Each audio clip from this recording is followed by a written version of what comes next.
Hi, Paddy Bergin here, talking about various aspects of excellence as demonstrated in Aikido and NLP, and any performance, any aspect of life really.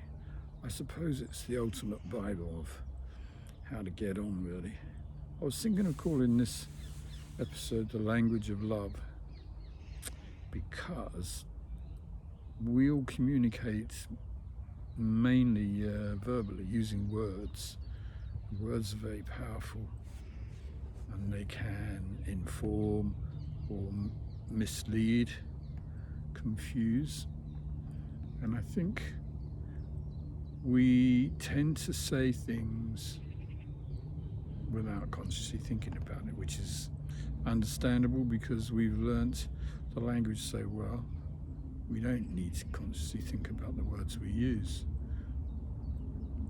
So point is, particularly in relationships, now this could be an intimate relationship, so to say, like your girlfriend or boyfriend or marriage, whatever it is. But it can also be business, whole family systems. So generally, a lot of problems happen in relationships, couples, families, because of the language we're using. Now, people are different in all sorts of ways. So some people, for instance, will take in and process information from the world, mainly visually. We all use all senses all the time, so we see, hear, feel, smell and taste. We can't not do that, but we tend to learn to specialize in one or two of those systems. So somebody who operates mainly through the visual system, some aspects are going to be different to others. You know, they're going to be faster, their breathing is more up here, obviously colors, what they see, images are important to them, and all of that you'll hear in their language. They'll talk about seeing things, images, perspectives, plans. That's not to say they don't use words from other systems, because they do, but there will be a default place where they probably use more words, more from one system than the others. So somebody who processes information mostly through their feelings tend to be slower, the voice is deeper, they're into comfort, touch, all of that you'll hear in their language. So supposing you've got two people, a couple, communicating, and one is either reminding or requesting, passing on information, maybe criticizing or feedbacking, I don't know. The person who receives that, so supposing that information is delivered mainly with kinesthetic words, feeling words, sensing and touching, and the person who's receiving it is someone who specializes in the visual system. And so the sort of words they're going to hear are like clear and perspective and color. So you got a mismatch in words. This is the point. Neither one party, initially anyway, is claiming to be right or wrong. It's a discussion. It could be about information, but because it's delivered mainly from different representational systems, it is like they're speaking a foreign language. So you get immediate confusion, not understanding or making meanings of what someone is saying, particularly when they don't specify anything. Therein lies the heart of a whole bunch of problems. I suppose when you first fall in love, you know, you can get away with that. It doesn't bother you so much, and probably don't need to know the detail.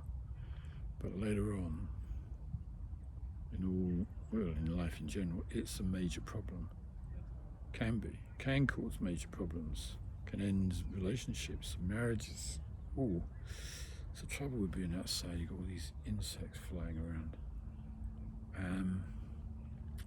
So there you have it. It's the secret to communication.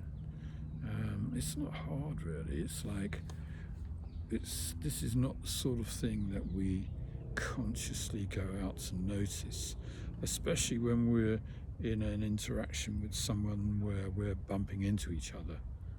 So at the same time, in order to study this, you've got to be able to step outside of that and notice and hear and feel what the other person is saying and doing.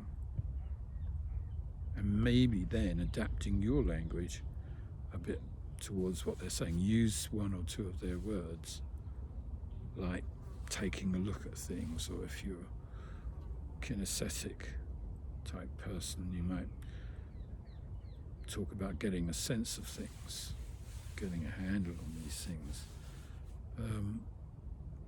So there you have it. The language of love.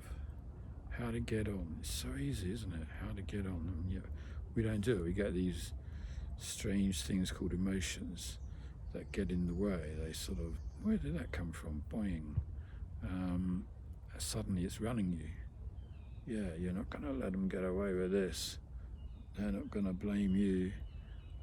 And off we run. So suddenly we're not just using vague language or mismatching the other person's language. Now we've got emotions in the way,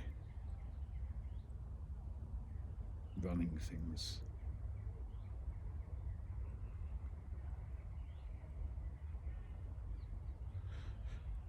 Okay, food, that's a gustatory word for thought. Now thought could be, what do you think thought is? Where do you think thought is? I guess it could be an internal picture, could be a feeling, internal sounds, smells, and that becomes the thought. That's what generates the thought. Yeah, food for thought. See you tomorrow. Oh, by the way, anyone who would like to see more of these little videos, just go to YouTube, put in a search for Mutual Mindfulness and Paddy Bergen. They should all come up. Okay, see you tomorrow.